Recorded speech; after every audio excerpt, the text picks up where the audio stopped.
What's up, guys? Here we go. We are back. This is the second one for the NFC West, doing the Rams and Seahawks today. First preseason games have started. I know video got released a little bit later than I like. I wanted to release it on Thursday or Friday. Parent meetings for everything that my children are in took precedent. Hallelujah, those are over. Let's get back to the podcast. Here we go.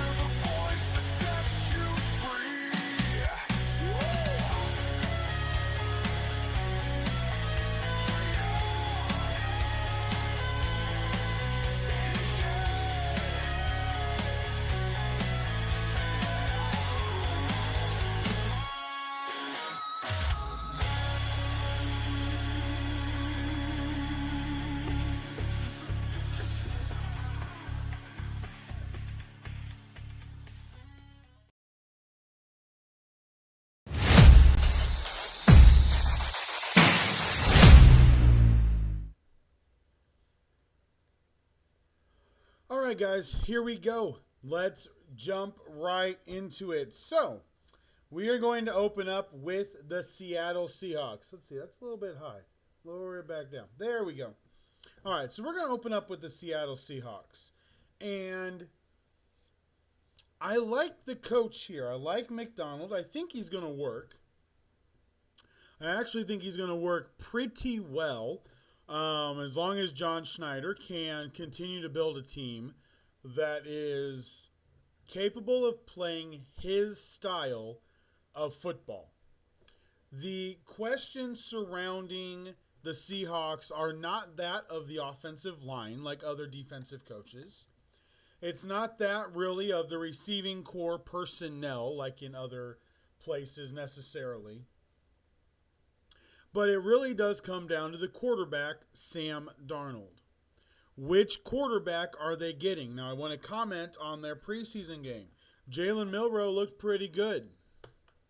I always take preseason with a very, very big grain of salt. But I was happy that he looked as good as he did. I actually have him in a couple of my leagues. I drafted him in the rookie draft. I drafted him in our new drafts as well because I believe he has that opportunity to potentially score 10 to 15 touchdowns this year. I think he is a really valuable asset, especially down in the red zone. Sam Darnold, I think that is when he is a liability. If you go back to last year, the Vikings were really, really good between the 20s and got really long touchdown passes quite often. Inside the 20, not as good. I think Jalen Milroe really helps the Seahawks, gives them an aspect where the play action down in the red zone, you're more worried about the quarterback now. One person will always be on the quarterback, the rest will be on the running back, and then the wide receivers as well. I love it. I really like how they drafted. He was not drafted just to sit. He is not the second or third string quarterback. The depth chart will come out and Jalen Milroe will be the second string quarterback. And he should. This team has the 22nd strength of schedule. First 6 weeks are as follows. Home against San Francisco, at Pittsburgh. Home against the Saints, at the Cardinals. Home against the Bucks, at Jacksonville, and then home against the Texans is a Monday Night Football game week 7 before their bye week in week 8. So brand new quarterback coming in, first 7 games. I think they can win week 1 against San Francisco. I think San Francisco, no Ayuk. Not sure how great McCaffrey's going to be early. There's a lot of question marks on that offensive line. I think they can beat San Francisco, Pittsburgh, New Orleans. I think they could start the year 3-0 before they go to Arizona for a Thursday night matchup. Then you've got Arizona and Tampa Bay back to back. I'll give them losses in both of those because Arizona on the road, I think they win at home, but on the road they lose. At Jacksonville is a toss-up, but for now, I'll give it to the Seahawks. And then Houston, I think, is a loss. So right there, I think you start the year before the bye week 4-3. Sam Darnold will then have his feet wet coming into the first Sunday of November in Washington. You come back from the bye week at Washington, home against Arizona, at the Rams. Those are your 3 games out of the bye week. How they handle those 3 games, I think, will be vital to how the season plays out. Go 0-3, you're going to be in trouble. Go 1-2, you can probably tread water with who you have left on the schedule. Go 2-1, you're sitting really pretty, I believe, if you're the Seahawks. But that 3-game stretch to me is a vitally important 3-game stretch. The first 3 weeks in November could determine the way the season goes for the Seattle Seahawks. Now, they've got almost $35 million in cap space. And when you look at next year, they got $53 million in cap space. So they do have room because they got rid of DK Metcalf. They do have room to be able to make a move at the deadline if they have to. Now, I know many of you may be saying, I'm not so sure linebacker's the weakest. Wide receiver doesn't look the strongest. And I would agree with you on that. But I'm going to go with what I've been going with. If you only have a number 1, it's the weakest. But when you have Jackson Smith and Njigma and Cooper Kupp, and Cooper Kupp he's too experienced to take away. He is the number 2 receiver. He's the possession receiver. His job isn't supposed to be catch 10 balls a game. His job is to catch 4 to 7 passes a game. Dig routes, in routes, slants. That's his job. And I think he's going to do it really, really well for Sam Darnold. Now, after that, you got Torrey Horton, Jake Bobo, Ricky White, Marquez Valdez-Scantling. Yeah, after that, it gets a little rocky. We'll see if any of those young guys can rise to the top. But they drafted Elijah Arroyo out of Miami, the tight end. Big tight end. A.J. Barner is currently slated to be the starter. Noah Fant got released. I think it's going to be Elijah. Elijah is a huge weapon. Huge offensive weapon. And if they want to, they can run 2 wide receivers, 2 tight end sets, and they can spread Elijah out wide. I like how this team's going to be able to play offense. The running backs we know are good. The linebacking core bothers me. Tyrese Knight, Boy Mafe, and Ernest Jones. Ernest Jones has been up, down, up, down. He plays really well, but his attitude can get in the way sometimes. I think they will be vital to whether or not the back end can hold up. If teams can continually complete the 7 to 12 yard passes in the linebacking zone, it could be a really long year. Linebacker has been really bumped down that ladder, not really needing much of a linebacking crew. I get that, but if you can't cover the crossing routes and you're giving up a 6-yard reception plus 7 yards after the catch, you're not going to win a lot of football games. So to me, linebacker's the weakest, but defensive line, good gosh. Jaron Reed, Byron Murphy, Leonard Williams, DeMarcus Lawrence. I mean, that defensive line is stacked. They say they're at 34. DeMarcus Lawrence is not a linebacker. Give me a break. He's going to be in the dirt 85% of the time. This is a really good front line. They've got backup. Jonathan Hankins, Mike Morris, Derek Hall. They've got backup as well. Not necessarily as deep as some other teams, but I really think the Seahawks' success looks really simple for them. Success, I think, is make the playoffs. Sam Darnold is your quarterback. You made moves. You've got Minnesota, Tennessee, Atlanta, Carolina, Indianapolis. You have all those teams in the second half of the season. So I really expect the Seattle Seahawks to be fighting for a wild card spot. I don't think they can compete with the Rams. I'm sorry, I don't. They're the next team we're looking at. Guys, I love the Rams. If you've been watching this podcast for long enough, you know this. I love the organization. I love how together everybody is. And this organization has now set themselves up to have the fourth most cap in 2026.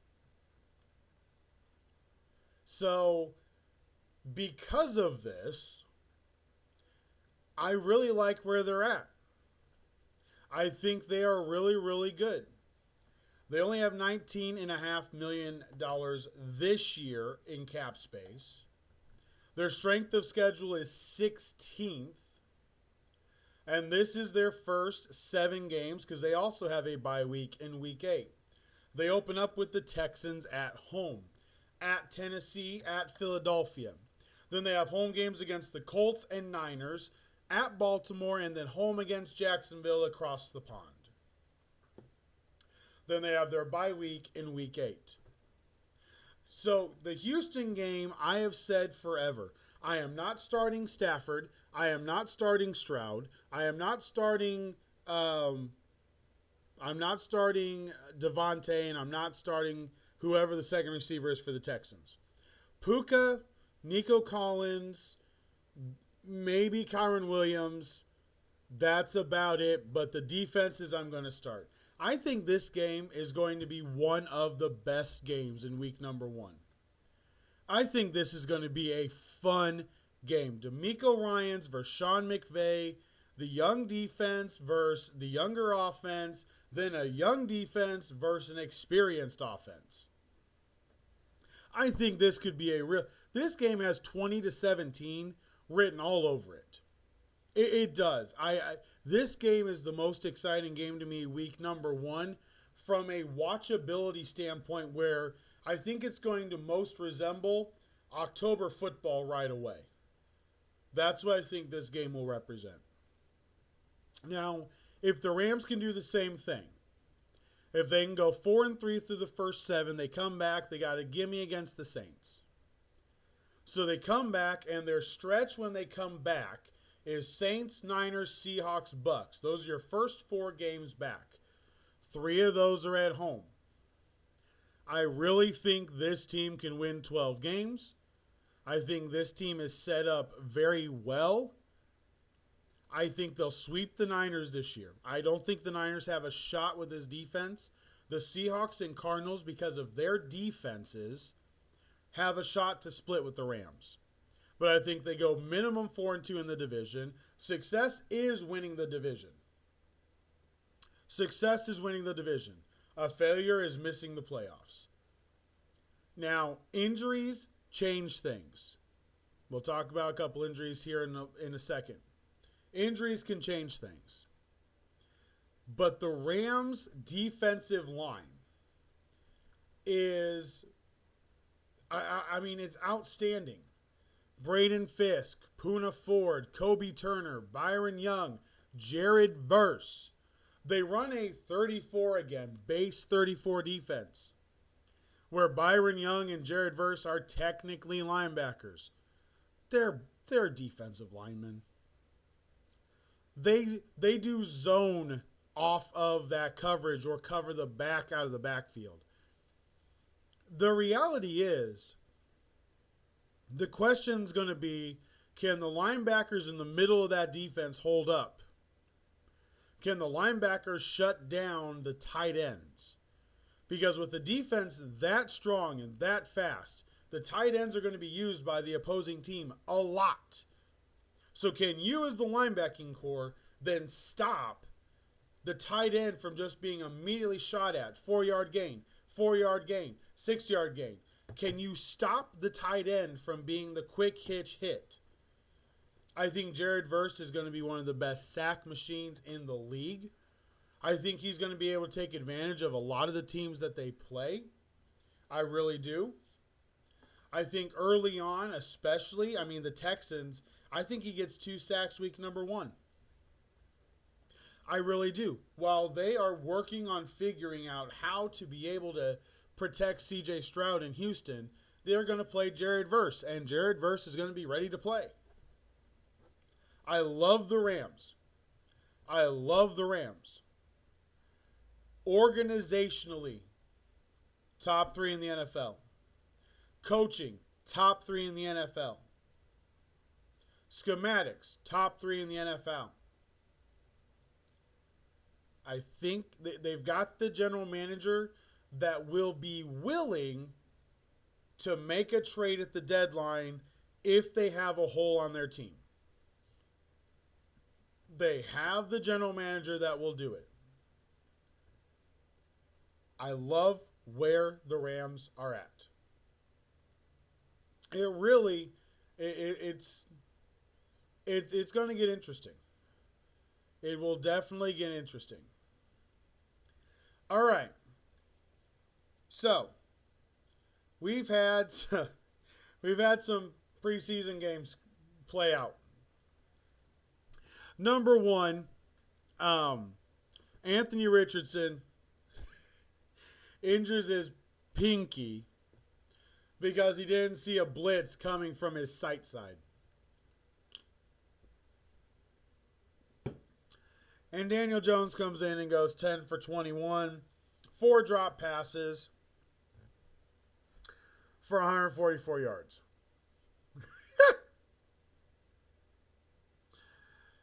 Not good. Not good. The Seahawks definitely, I mentioned Jalen Miller earlier, 6 of 10, and then running the ball, 3 rushes for 38 yards. That's what they want. That is precisely what the Seahawks want. I will admit, Shedeur Sanders did not look bad. 14 of 23, 138 yards, 2 touchdowns. He took 2 sacks. No fumbles. 4 rushes for 19 yards. Looked pretty decent. Bryce Young looked good as well. Tedero and McMillan also. I thought it was actually a really good showing for both Carolina and Cleveland. But the guy I told you guys about, okay, I did say this was going to be what happened.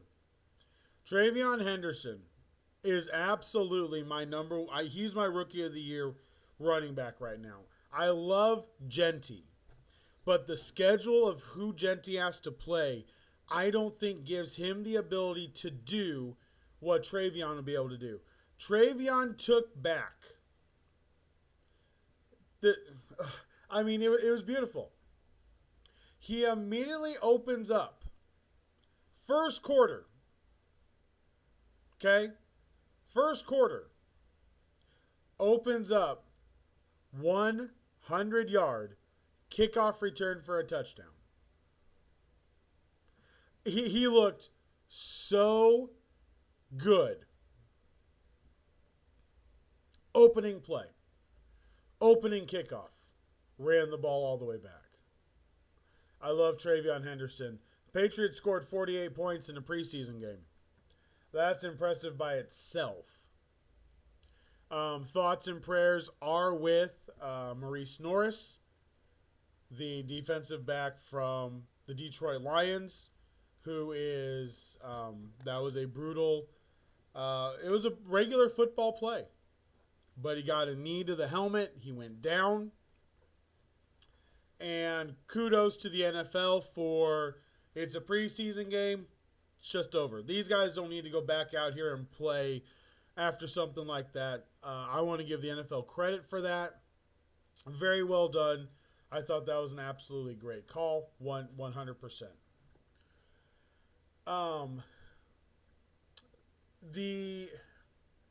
The other team that played their starters was the Bengals.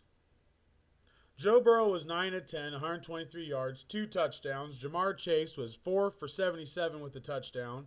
Tanner Hudson was 6 for 62 with 2 touchdowns.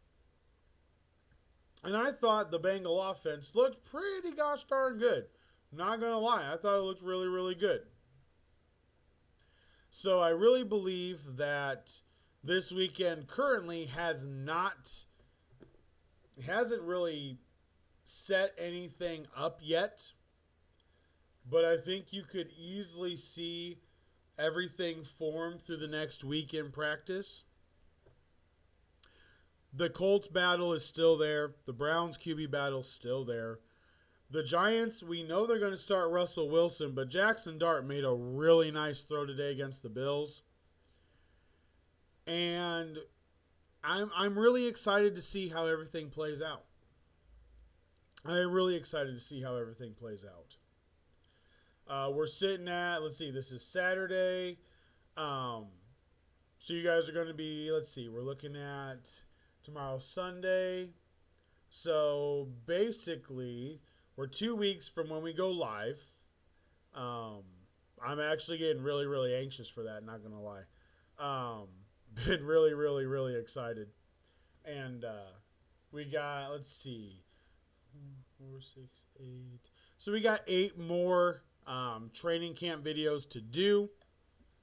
And we'll get those done through the next 2 weeks and have a clean slate heading into what is actually opening week for college football. We'll actually have a recap of 6 games on that previous Saturday. So super excited for that. So we got 8 more training camp videos. We'll get those done through the next 2 weeks before we go live on August 25th. And I cannot wait for that because that's going to be during the day instead of trying to do stuff at night. And it's going to be so much easier. As always, I appreciate each and every one of you. Thank you for hanging out. Hopefully you've had a good Saturday to this point. Finish it strong and make it the best weekend that you can. Have a fantastic Sunday, and I will talk to you guys on Monday. Thank you so much for Sports Talk with Hawk. I am Hawk, and I'm out.